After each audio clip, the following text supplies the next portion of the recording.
one of the worst experiences of watching anime.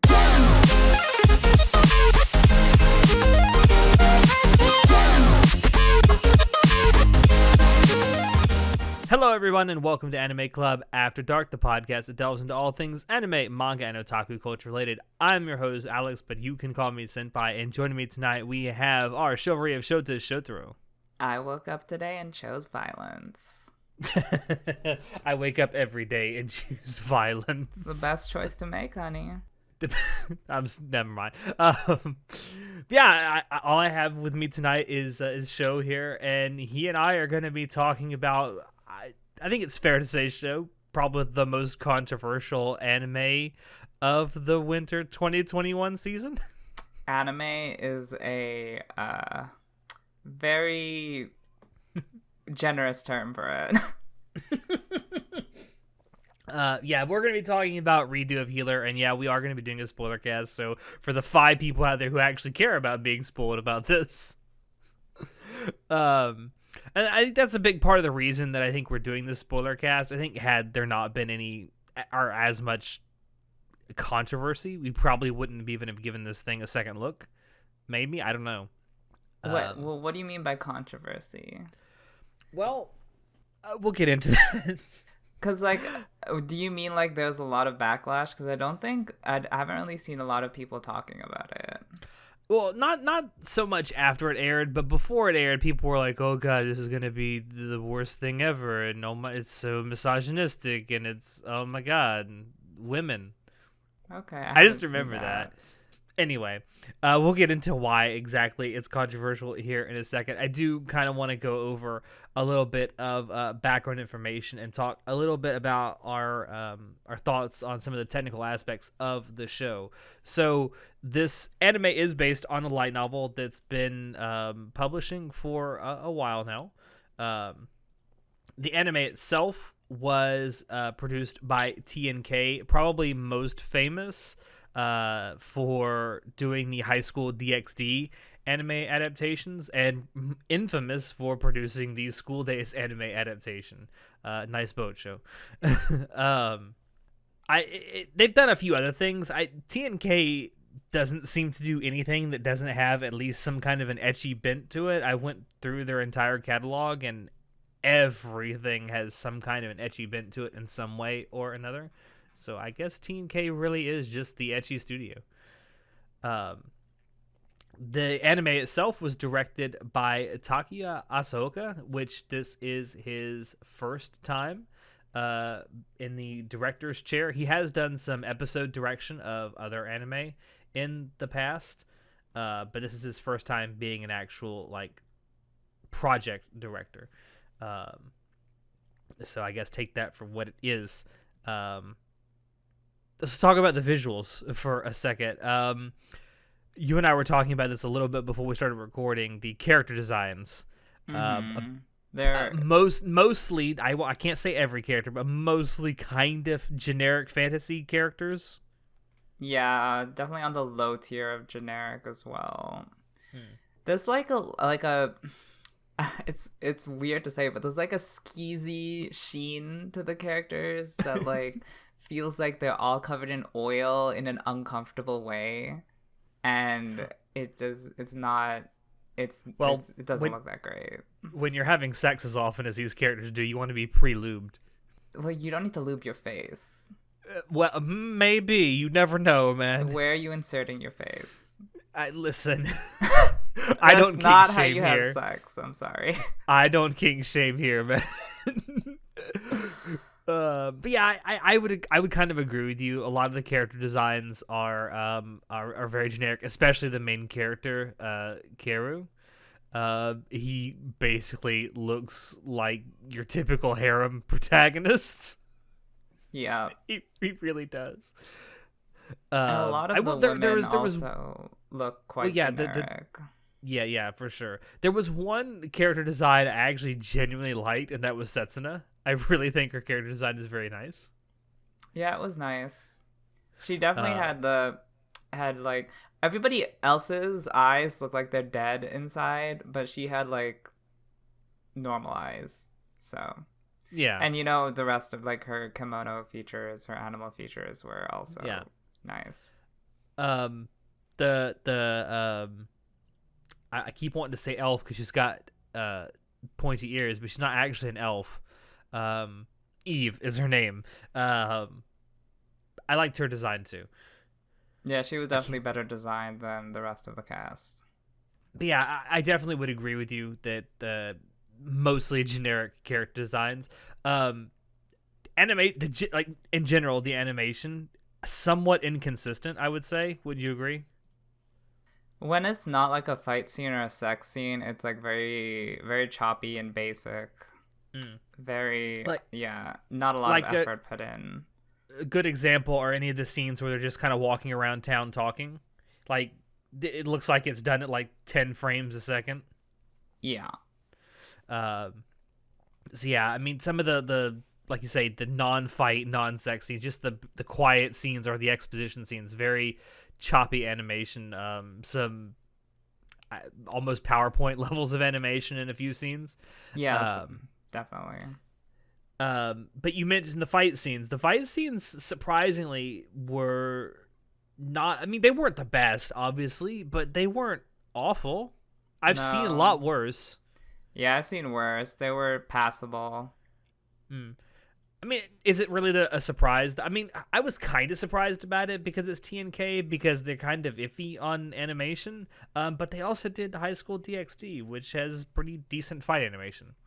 Honestly, I thought this show was going to be mostly fantasy with a side of sex, but... It's almost like 50-50. Yeah, so... I mean, now that I know that it's 50-50, then the amount of animation they put into the fights is pretty good, but I had expected more from, like, I don't know, the promotional material, so... As a fantasy show, it doesn't have good enough fight animation. Well, okay, I guess I mean, the fight animation is fine. It's just the fights are infrequent.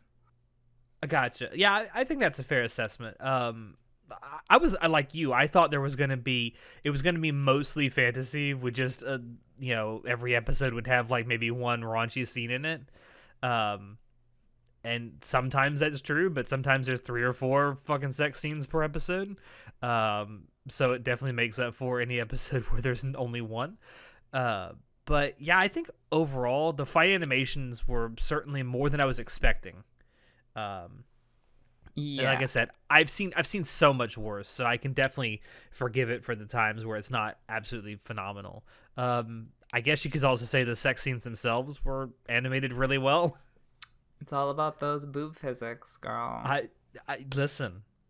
You got to have it, man. Titty physics are the best physics. Honey, all of their budget went into the boob physics.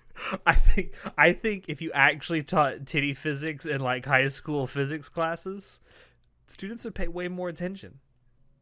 That is very problematic, but yeah, I mean, as we said, seeing as how this is like 50% sex and 50% fantasy fight scenes, you would expect the sex scenes themselves to actually be decently animated, and by and large they are.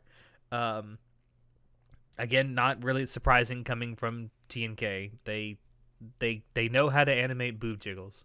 Wait, okay. I was just so confused because the amount of sex in this show, I don't know how this isn't ecchi. This is like, to me, this is a hentai. But now that I think about it, is it just considered an ecchi because they don't show genitalia?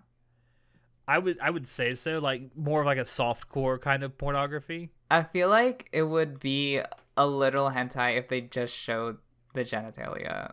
Which is they did technically, because there is that one scene in episode 2 where he smacks Flair upside the head with his cock.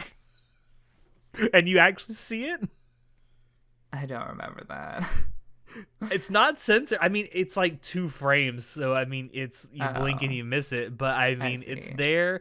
It's there. You see it. It's uncensored. Uh-huh. Yeah, honestly, I don't know why this is considered an ecchi, because this is just literally hentai. I can tell you that if you're going to consider it a hentai, it certainly has way more of a story than just about any other hentai. I mean, you're talking about maybe Bible Black levels of narrative. I mean, I've seen hentai. It may not be a good narrative. I've seen hentai that are like 80% story, 20% sex. I guess. I don't know. I have a difficult time labeling this as just porn. I don't know. I feel okay. So I approached watching this as like an ecchi, and it was so bad. But if you approach it as a hentai, it makes more sense because literally none of the plot points make sense. There's so many plot holes, and like all of the things that happen are just like weak excuses to have sex. And like that is literally that's what a hentai is. So like as a hentai, it's fine, but as an ecchi, it's not, because the story doesn't make any sense. There's so many problems with the story. That's a good question. I mean, I approached it with the exact same mindset. Like, this is definitely going to be an ecchi fantasy show. It certainly meets both of those qualifications. I mean, the genre is definitely fantasy. But you have to admit, like this has way more sex than any ecchi like I've ever seen. Oh, true, for sure. I mean, it certainly has more sex in it than something like High School DxD or even School Days. Certainly more graphic than either of those. Although I guess you can say in both of those, all the sex is at least consensual. So I mean, that definitely adds to its graphic nature, I suppose. Well, before we actually get into the plot, one last thing I want to talk about. Some of the audio stuff, the OP and the ED. Both of them have very unremarkable animation, I would say.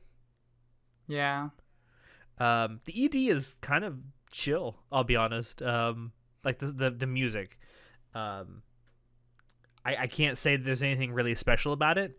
I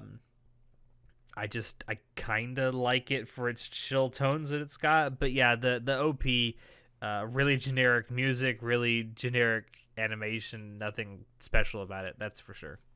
You can definitely tell where all the money went to, and it certainly wasn't the OP or the ED. No. Like, the intro to the OP with, like, the instrumental kind of made the song seem like it was going to be really good. And then the lady started singing, and I'm like, oh my god, stop singing. And I was over it. Maybe they should have just went with a purely instrumental OP. Exactly. Well, I like the instrumental part of the OP. So... I guess something else. I mean, pretty generic sound effects, more or less. I mean, nothing again to write home about. I will say there were some scenes in particular where there was pretty good voice acting on display. I will say, particularly from the main character, because he goes fucking crazy, and it's just like he goes full yandere. Okay. Like, when he does his, like, evil laugh, that is the most, like, comic thing. Like, it's not evil at all. It's just, it made you laugh, though, didn't it? It's just weird. It's so bad. That was such bad voice acting. I like how when the other characters actually hear him laugh, they're like, he's having so much fun. Yeah, I'm like, what? So weird. No, I'm specifically referring to the times where he's doing his, like, internal monologues and he's going like crazy. Some of that's really well voice acted. Oh, the internal monologues. I guess so. I personally liked them. I thought they were really well done. Anyway, moving on. So let's talk about the actual plot, because that's where all the fucking controversy is in this. There's no way to say this show. There's a lot of fucked up shit in this story. That scene in the second episode with Kearu torturing Flare, that was like one of the most disturbing scenes I've seen in anime. With the fire poker. I will say the line where he says, "This rod or my rod, make your choice." I'm like, ooh, you an evil bitch. Yeah, that was extremely uncomfortable. And you say that, and I mean, it's uncomfortable to watch for me too. I don't want anyone to think that I actually enjoyed watching that, but it does set up how far he's willing to go to accomplish his goals. Like he Oh doesn't my care God. about like morality or what's right or what's wrong. He just wants to feel good about what he's doing. Don't get me started on his like character motivations, because they honestly, I don't understand at all. So okay. I have so many problems with him. Okay, Well, let first me of ask you all, before you go okay, into that, yeah, because I know how I have a lot John of feels problems. about. We'll get to it. I know how John feels about like revenge stories, because he really loves them, and I do too. But do you actually like revenge stories? Because that's essentially what this frames itself to be. Well, like not inherently. I'm not like, oh, a revenge story. Yeah, I want to watch it, but like I've liked stories that are revenge stories. Mm, Like Vinland Saga was mm, good because, the character, you went really into it's okay, revenge stories are good at developing characters. However, the main character, his motivation didn't make any sense and his development didn't make any sense. So, it was not a good revenge story. I don't like revenge stories for the gratification of getting back at someone. I like it more about the internal conflict of the character. Oh And this yeah, internal the conflict was not like nuanced at all. It was like true. it was Well, not it's stupid. there really isn't an internal conflict. He sets out on a goal and he doesn't have any qualms about doing what he has to do to make it happen. Like there is very little internal conflict. With something like Vinland Saga, like you mentioned, there comes a point during the story where the main character is like, am I doing this for the right reasons? Am I even going to feel good when I get this done? Like, why am I doing this? Well, there's like an inkling, a seedling of like internal or not conflict, but like internal contradiction in Kearu, because like near the end of the show, he's like, "Oh, I'm gonna get revenge for the most random things. I'm gonna get revenge for the food in the bar that was Yeah. ransacked by having the cow people but get raped by a bull." That makes no sense. But that's what. It's like he's going way far out of his way to find reasons to be sadistic.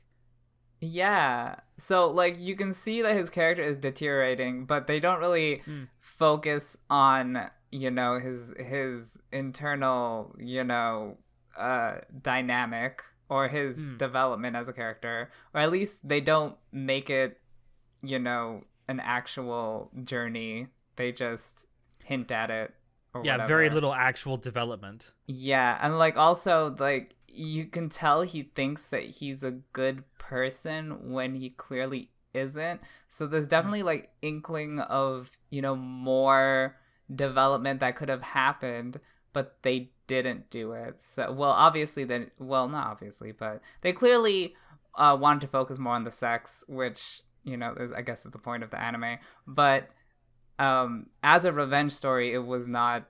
I don't think it was a satisfying revenge story. Which you said something that I wanted to point out. Like, there's a lot of stuff in this story that is presented, right? And it seems like it would have enormous potential for telling a good story, but then they don't capitalize on it, or they use it in the worst possible way.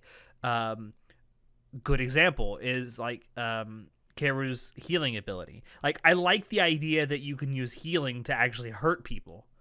Like, that's a cool concept that you don't really see much in fantasy stories. I mean, you could develop that better, but how does he use it? He only uses it to be sadistic. He doesn't use it for any kind of like strategy or anything. He just uses it to be sadistic. Yeah, the way they described the heal power was completely like overpowered and imbalanced and like way stronger than any of the other powers that the heroes had, which was Mm. stupid. But if they had put more limitations or maybe described the heal power more in more detail, yeah, it could have had an interesting application in a more, strategic way. Or just made the power itself more nuanced instead of it being this giant reset button. It's not a reset button. It's, oh, you mean like, Okay, my problem with the heal is that like it can heal imitation, that it can like take the powers of other people. Like that's so stupid. Like Yeah. it needs more limitations to be like to like have me care about it, because it's just like an auto win. The way they or you describe need the to powers. actually see the main character learn these new abilities instead of just stealing them. Like one of the things in the story, they say that over time he develops a resistance to drugs, right? Which I mean, you can see that in a fantasy setting, you know, like there's some kind of a power where you can have a drug resistance. Sure. That makes sense, but then like they never do that with any other power. Every other power that he gets, he literally steals to his healing ability. Okay. Like, I would have liked to have seen, if they're going to have a magic system like that, why don't you just make it a little more nuanced instead of, okay, some powers can be learned, but everything else is just like you touch someone and go heal. That's one thing this anime taught me, that every single problem in the world can be solved by just saying heal. Yeah. It's very unimaginative the way they formatted his power. Another really good story point that could have been used so much better than it was the idea that the kingdom, Giral, I think it's called, or Giral, yeah, that. There's this plot thread they introduced that they're actually going out and ransacking demi-human villages to bring them all back for slaves. Like, you could have gone somewhere with that. Instead, no, we're going to contrive some stupid reason to go out and get revenge and add some new girl to your harem. Like, that could have been a really good plot line that could have gone for a few episodes of them trying to dismantle this slavery operation. I mean, I guess they did, but it was not a very satisfying. They did, but yeah, it wasn't satisfying. He just had like a landscape-reducing fart and saved everybody. Basically. But yeah, no, I agree. Slavery is always a complicated, interesting, highly emotional topic that you can explore, which they did not really go into much. Yeah, I mean, and that's a shame because there's so many plot threads throughout the story that get introduced like that where I'm thinking, this is an interesting thing you can do. Let's see where you go with this. No, I'm just going to use this as an excuse to have sex with some random person. Basically. So there's a question I do have for you. One of the things that happens after the whole plot kicks off in the beginning, where he goes and Kieru rapes Flare and turns her into like this, I don't even know what you would call it, pet. Sure. A slave. He uses his healing magic to create a disguise. My question is, how bad is he? Because the disguise he makes them still look like the people they're supposed to be hiding. Yeah, they look the same to me. I mean, yeah, there are some minor differences, but anyone with half a brain is going to say, all right, you're either the same person wearing some kind of a makeup or disguise, or you're at least related to the person. Yeah, no, they didn't want to change the design too much because then we'd get confused. Listen, you can't have people have multiple hair colors because then their entire personality goes out the window. Which is funny because that's how you were referring to all the characters before we started talking by their hair color. The blue lady, the brown man, the blonde lady, and the black lady. And those are that's their entire personality is their hair color. Okay. Oh man. I just that bothered me. It's like, if your heal ability is supposed to be so good, can't you come up with a better disguise? And he does. Like later in the story, he literally changes himself to look completely different multiple times. But see, that's where he went wrong, because when he looks too different, they immediately found out. Yes, I don't understand. Like, the more he changes himself, like the more different he looks, the more they're like, that's you. But he does the fucking thing where he looks close to his original character and like, I don't think I've ever seen you before in my life. Yeah. Like, what the fuck is this? That bothered me so much. It's like, how stupid are these people supposed to be? I mean, about as stupid as the average viewer base of this anime. Wow. Please direct all of your hate towards Show, not me. Oh, come on. This is not an intellectual anime. Oh, it's not the least bit intellectual. Okay. Oh, you're 100% true about that. I forgot where I was going with this. Oh, so I guess the next big plot point is, like I said before, with the slavery in the Ice Wolf Village, is where he recruits Setsuna. He literally goes and buys her as a slave. Like, nice. For no reason. He's just randomly, today I'm going to choose to buy a slave. And he just walks into the slavery and he's like, oh, you look like a good person for my harem. I choose you, Pikachu. And then he gets out his Pokeball and then they have sex. And that's the entire interaction. Yeah, that's it. I'll be honest with you. Like, there's a part of me that's jealous. I wish my dick could attract that much women. It's not his dick, it's his heel.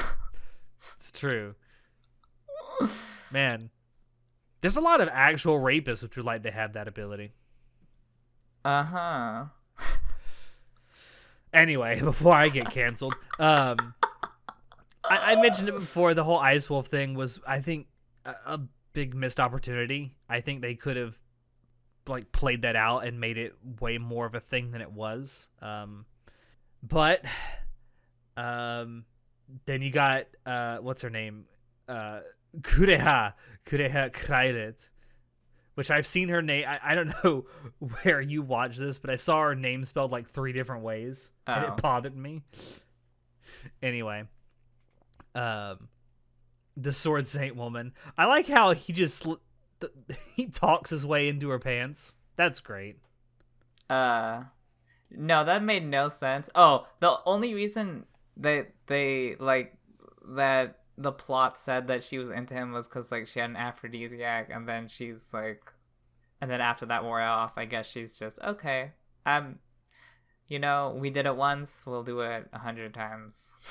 That's something else that I don't understand. Like, so the times he uses the aphrodisiacs on the women, I can understand that it would work, while the aphrodisiac is in effect.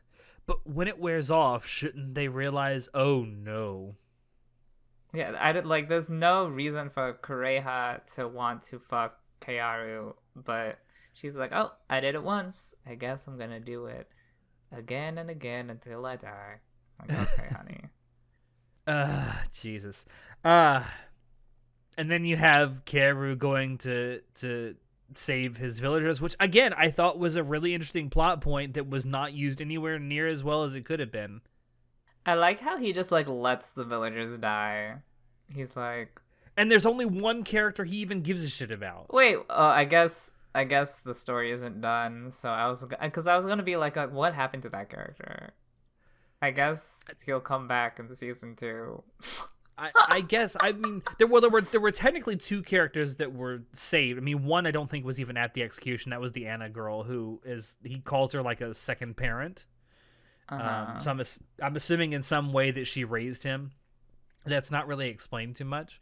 But then there's the kid, the male kid, who I guess the poison that everyone else took had no effect on him, and instead of killing him, it just made him pass out.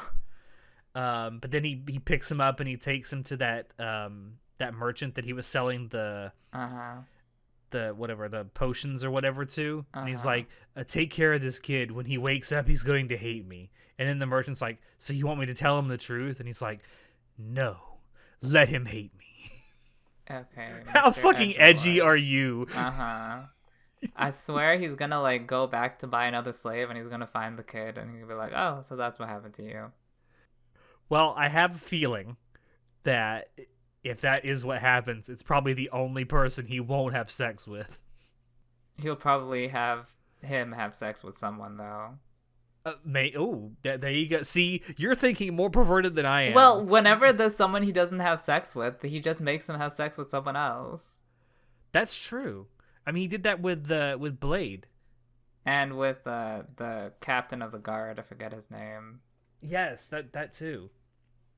Well, and I guess you could say he did it with the cow people. That was disturbing. Yeah. to say the least. And then I guess the next thing that happens is he meets Eve and has one of the most insane, I don't know, self-contradictory conversations of the entire run of the show. Oh yeah. With her, with one simple line where he says he doesn't rape women. Well, he said that he wouldn't force Eve to have sex because he doesn't do that. And I'm like, what do you mean? That's exactly what you do. That's what you do every episode. He says this to her right to her face in the middle of having sex with Flair and Setsuna. Literally Flair, who he brainwashed into having sex with. And Setsuna, who's a literal slave. I don't force people. Oh my god! That whole conversation while he's having a conversation with someone while having sex with other people, like, dude, focus. I'm like I couldn't even take it. I was laughing so hard I couldn't take it seriously. I was just so confused. I'm like, does he actually believe this? Or is he so self-deluded that he doesn't realize what he's doing? Or does he actually believe that he doesn't rape women? I'm pretty sure he actually believes, because he always like blackmails or forces them to quote unquote consent, to say yes, even though like it's like, oh, you could take the burning fire poker, or you can take my dick. And she's like, I'll take your dick. And it's like, oh, I think anyone would take. I think consent. In that situation, anyone would pick the dick. Yeah, I'm sure some people would pick the fire poker. I'm not nearly that masochistic. No, I meant like some people like kill themselves when. I guess. I mean, there was no guarantee that he was gonna kill her. I mean, a fire poker. I guess. Well, normally a fire poker to the groin would kill you, but I guess you could just heal it. Especially considering that he was going to put it up her butt. Was he? That was up the vagina. I think it's supposed to be implied that he's anally raping her in that first scene.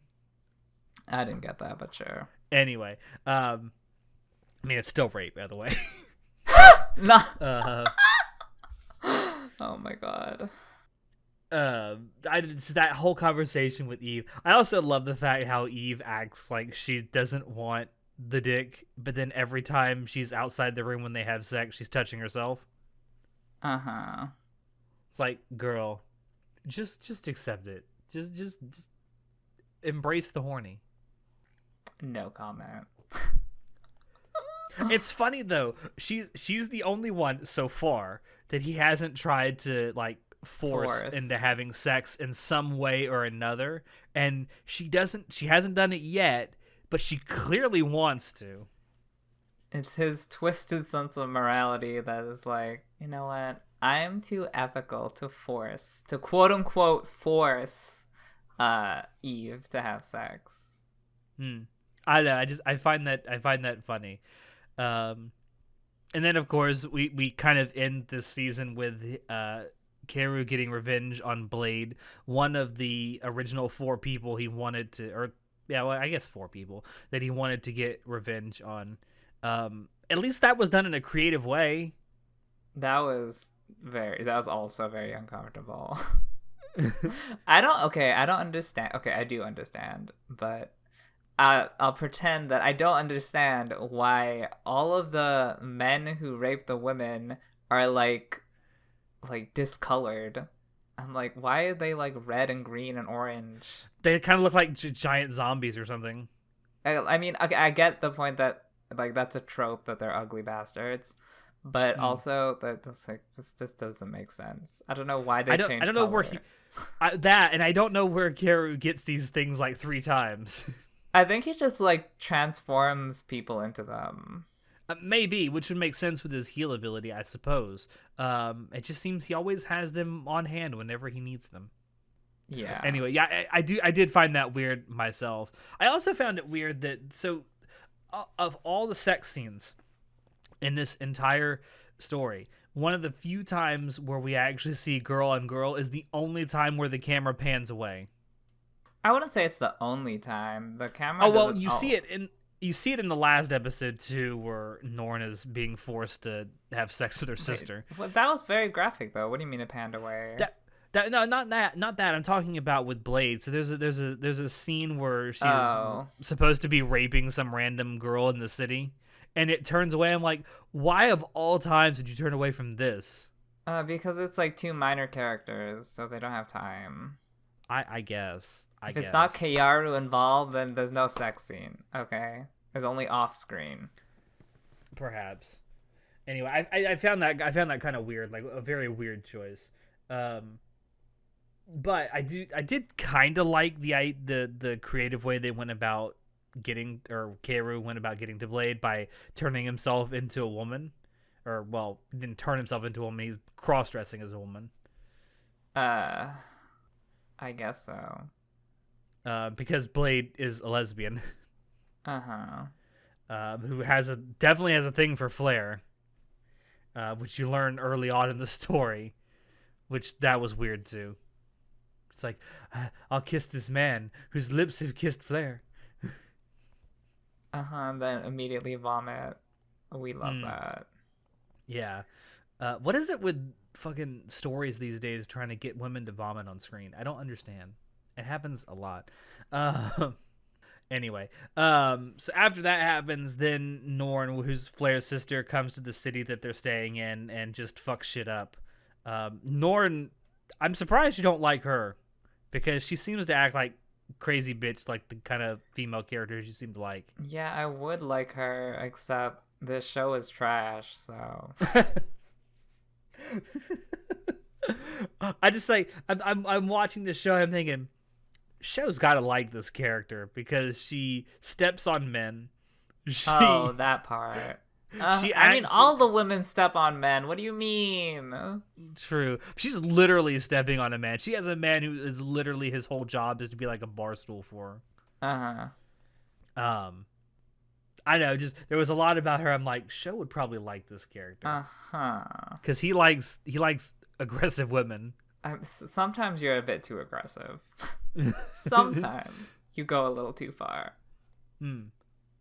Also worth mentioning that while they're in this city, the name I've completely forgotten, by the way, at the end of the show, Kaoru strikes up a friendship with one of the merchants, and like for a time you're thinking, wow, is he gonna like realize that he actually has this potential inside him to genuinely be a good person? Because he's treating this merchant well, and they're getting along really nice, and they have this nice business deal going, and it's like, wow, he's treating him like an actual friend. He's not using him. He's not, treating him like a tool. He's treating him like an equal. I thought to myself, is this going to be like a catalyst to get him to change? No, they're just going to kill him. Girl, I knew he was going to die. As soon as he's like, my life dream is to become a merchant in the big city. And I'm like, boy, girl, I know the second he said that, girl. I'm like, you dead. You fucking dead. Yeah, bye. But yeah, then Norn just comes in and is... So the city that they're in is supposed to be like this city that's just outside the borders of the kingdom, more or less. And it's a city where like demons and demi-humans and humans all live and work and trade together. And it's set up to be like this sort of I won't say paradise, but they refer to it as a miracle in the story that the city works as well as it does. And then Norn just comes like, nah, fuck, we're going to annex this into our kingdom. Yes. And is like, yeah, all y'all demons got to die because clearly humans are the best. So, well, Norn was supposed to be like a strategist, but that wasn't very like... Strategic? No. No, there was no strategy behind that because like, yeah, you're right. Murder, yay! You're right. She's set up to be this. I mean, she's set up to be very sadistic, obviously, but she's also set up to be this like insanely good military strategist. And her strategy is to just walk in, massacre everyone, and then assume that that's going to make all the people that are left worship her. Like, no, that's not how military strategy works. And like I thought she went there to get Kayaru. Like that plan is not helpful in getting Kayaru at all. It's like, I'm a racist, but I need to make people think I'm not a racist. How can I do this? Oh, this was clearly just to find one man. No, I'm pretty sure she's like she said that. Okay, anyways, that doesn't matter. But yeah, I'm not saying that's what she is. I'm saying that's how it comes off. oh, I mean, I disagree. I think she was just being racist to help the kingdom in her own way. She even says that, like, literally right out loud. Uh-huh. It's like, I'm only doing this to maintain power. I'm like, wow, way to set out your fucking shitty strategy. Yeah. Also, what was the one guy's name? Hawkeye, who's set up to be this badass and then just dies instantly. Like, come on, man. Also, like, Norn was supposed to be like literally the endgame boss, like villain, and she like immediately gets destroyed. Like, yeah, there's no. Well, and of course gets added to her to the harem. Yeah, she doesn't like, but she immediately gets captured. Like, there's just like this like very anticlimactic fight with Hawkeye, and then immediately Norn is done. Yeah. Okay. I just and then he's like he erases her memory and then like implants the false memories that she's supposed to be his Karu's long lost sister that they just happened to find. And then everyone just takes this as like, you know, sure, why not? I don't understand how people don't question more stuff that happens in this story. Girl, again, we're not catering to the intellectuals. I will say though, congrats to them, because even though it's not actual incest, everyone thinks it is, and they commit to it at the end. Wait, why is it not actual incest? Well, because she's not his actual sister. But everyone around them, and they're all like, yeah, we're okay with y'all fucking, and I'm like, what? Yeah. I mean, listen, just as long as you're not procreating, man, fuck your sister. I love how, like, okay, the, like, Flare is brainwashed and Cessna's a slave, but, like, Kureha, the sword saint, was like, yep, I'm okay with this. Yeah. Makes no sense. Even Eve, who's not brainwashed. Well, no, but Eve is not part of the orgy, so... No, she wasn't, but she was standing outside and she was touching herself. Okay. So she clearly doesn't have an issue with it. I guess. I feel like there's a difference between, like, watching it and, like, participating in it. There's a different level of, like, of approval of this act. Fair enough. Fair enough. So, I mean, the story itself ends because there's only 12 episodes of this. The story ends with him... with Kaoru. I keep saying him. I guess he is really the only male character that makes any difference in the story. With him kind of laying out what he still has to do, because he's gotten revenge on Flare, he's gotten revenge on Blade, he's gotten revenge, I guess you could say, on Norn. And he hasn't really got revenge on Kureha, but he's definitely got her on his side. I don't think he wants... I don't think he's seeking revenge from Korea. No, but she's definitely on his side. And really the only person left that he sets out at the beginning to go after revenge for is Bullet. So that's kind of where it leaves off. And of course you have the thread of Eve becoming the Demon King. And saving or making a better world with the kingdom and whatever. Through rape. Making a better world through rape. Literally. So that's kind of where it leaves off. So there's definitely... I won't say that it's a cliffhanger ending, but it definitely gives you a sense of where the story is going to go if they come back for a second season. It has certainly been implied that should any kind of merchandise and Blu-ray sales do well, there probably will be a second season of this. So I guess look forward to that if you actually like this show. I did want to ask you one thing though, Sho. So during the run of the before anime, that, I just wanted to say that, like, the way this was ending, I swear, like, I was waiting for him to, like, give Flare back her memories so that she would realize that she's, like, been fucking Kiara this whole time, and she's gonna, like, her mind's gonna explode, like, because she hates herself so much. I feel like if that does happen, it's probably gonna be At the how end. at the end of the story, like Yeah, once everything they is need said more, and done. more sex scenes with Freya Clearly. before we can toss her aside. Yeah. I feel like that's going to be something that happens there. So anyway, like I was saying, while this anime was still airing, the author of the light novel went on Twitter and showed that, at least in Japan, a majority of the viewership for Redo of Healer was female. What does that say about the Japanese people? I love how you're, like, setting me up with this loaded question. Girl, how am I supposed to know? What are you trying to say, Alex? I'm just saying that I find it interesting. Like, you would think that a show like this, ecchi shows in general, would appeal to a largely male audience. I honestly don't know who this appeals to. Apparently a lot of women in Japan. Well, good for them, because I don't understand the appeal of this. Okay. For the most part, this was just mostly uncomfortable for me. Oh, for sure. And I feel like a majority of people who would watch it would probably feel the same way, that the rape scenes in particular are supposed to be very uncomfortable. Are but they? yes, Are they definitely supposed think to be uncomfortable?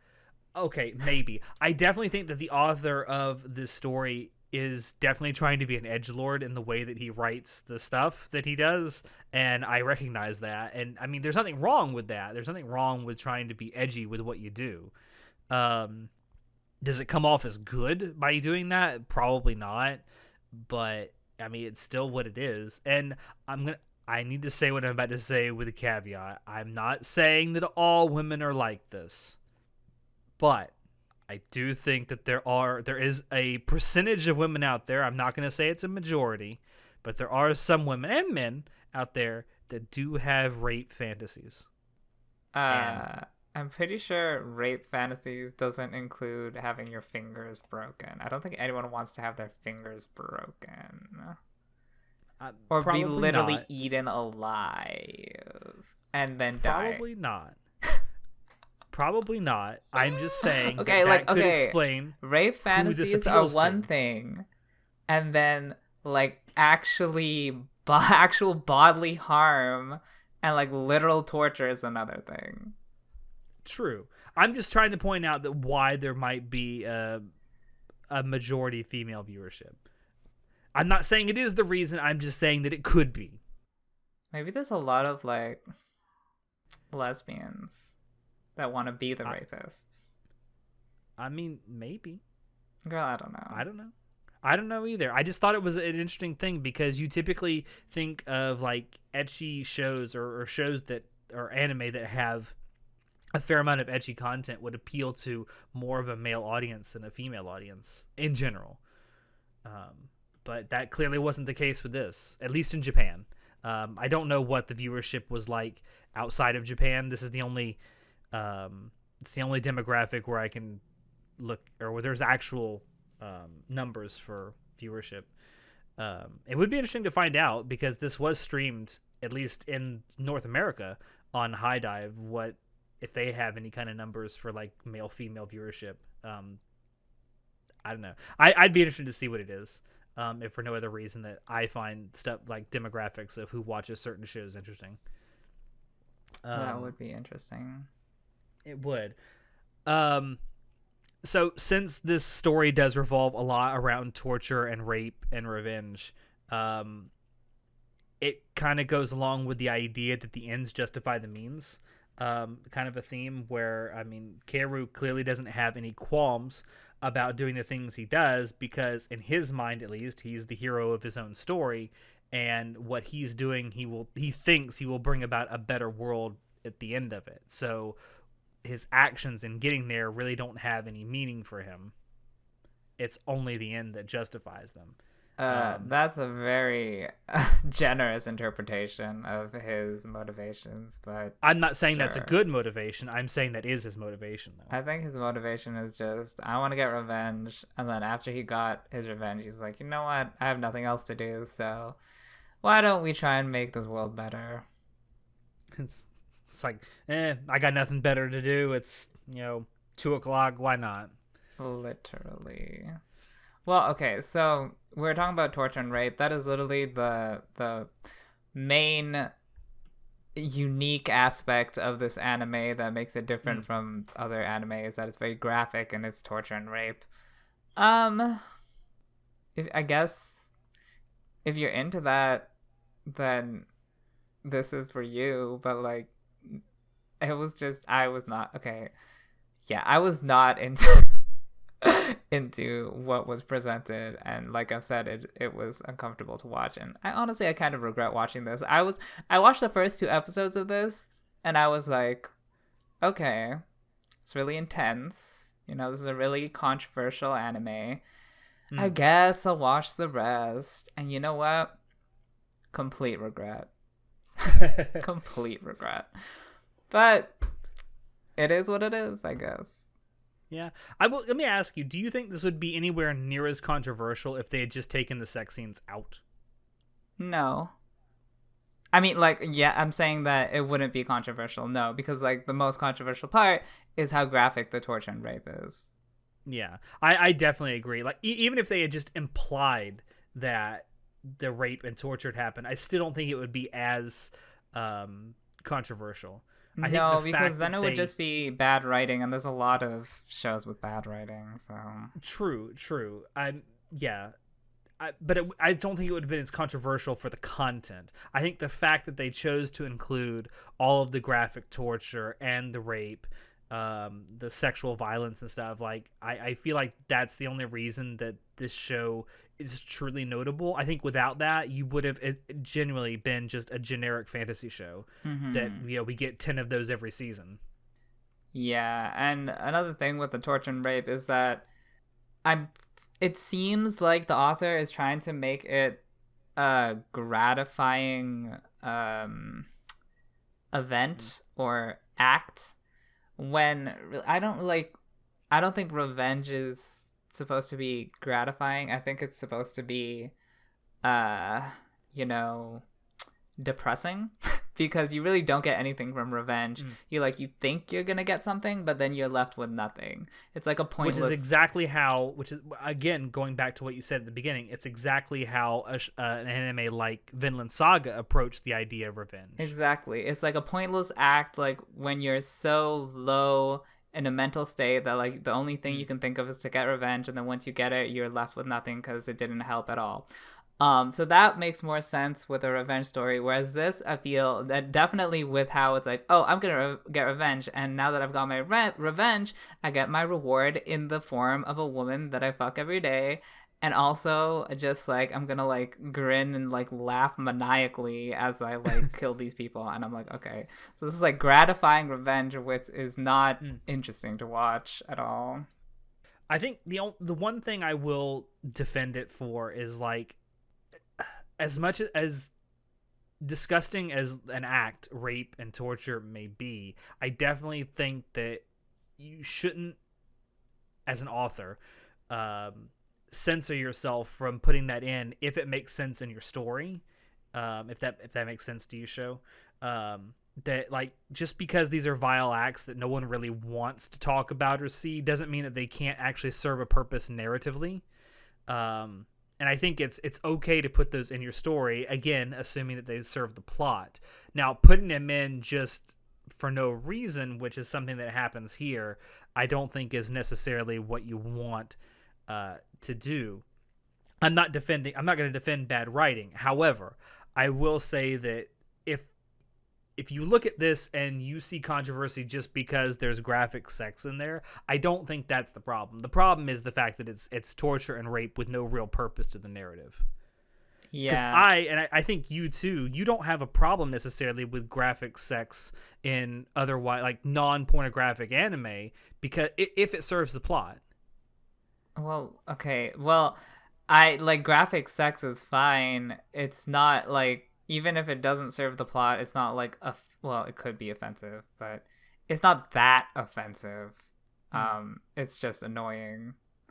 But when it's torture and rape, it's a whole different story.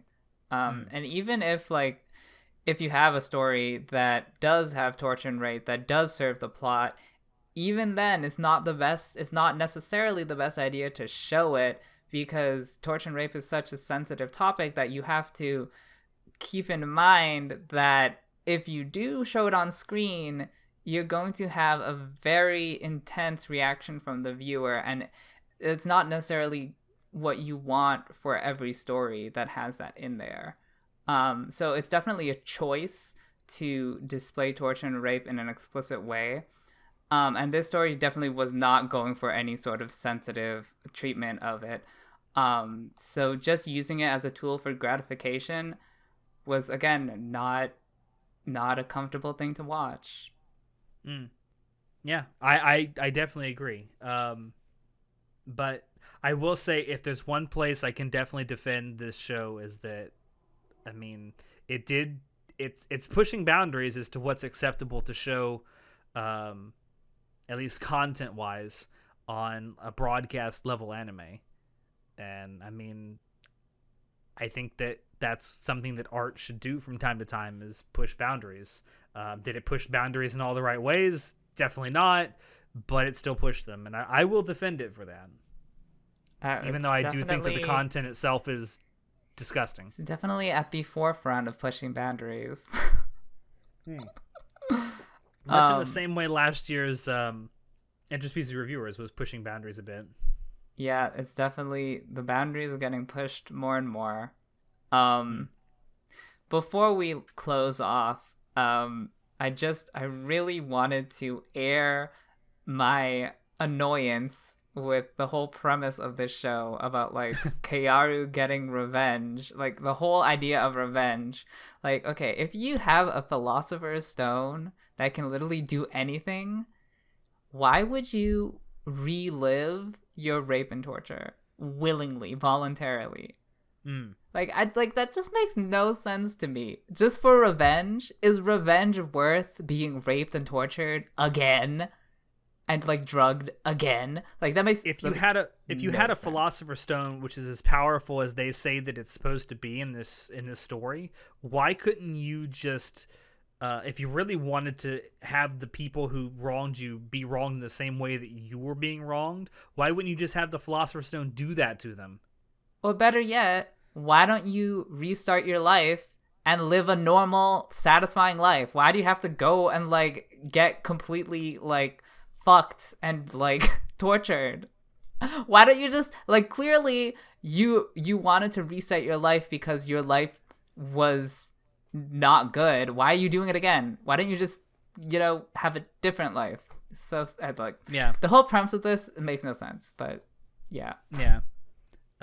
So I we'll wrap this up by giving our numerical scores. I don't even think I have to ask what yours is, Show. Well, I wrote it down. I'm giving a 1 out of 10, because it is, like, it was uncomfortable to watch. Like, it wasn't even that I didn't enjoy it. It was that it actively made me, like, it actively made me repulsed to watch it. Like, I completely regret watching this. So it was one of the worst experiences of watching anime. Okay. So I guess in your mind, it definitely earns the 1 out of 10. So I ended up giving this a 6 out of 10. It's more of like a 5.5 out of 10. But I rounded up. Again, I mentioned it, like, I see so much potential in the story that is completely and utterly thrown to the wayside every single time it's introduced. And it's really sad to me. Like, it's a premise I could kind of get behind if it were done better. And it's like, I don't know. I feel bad giving it anything less than a 4, because it is, like I said, trying to push boundaries, and I appreciate that. You're very generous. I am. Well, you've said that before because you've seen my Mal page and how I very generously rate anime that I watch. I meant your opinion, but yeah. Oh. Well, yeah, Anyway. So that's it. That is Redo of Healer.